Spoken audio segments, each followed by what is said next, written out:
विशालनिर्वाणरूपं विदुं व्यापकं ब्रह्मबीजस्वरूपं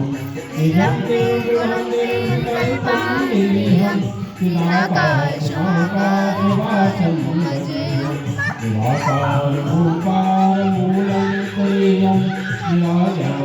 निराजमनोपीतनीचं नीतीचं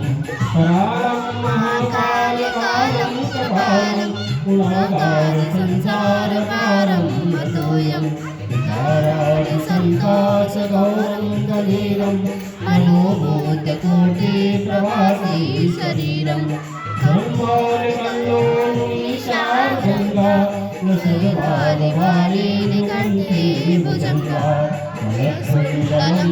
त्रिनेत्रं विशालं कृष्णनामचारीरकण्ठं दयालं मृगाधीशकर्णावरं मुण्डमालं श्रियं शङ्करं सर्वनाथं भजामि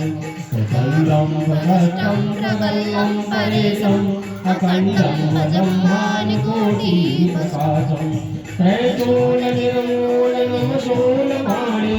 वदेयं भवानीपतिभावभव्यं कलातीतकल्याणकल्पान्तकारी सदा सच्चिदानन्ददाता पुरारी चिदानन्दसन्दोह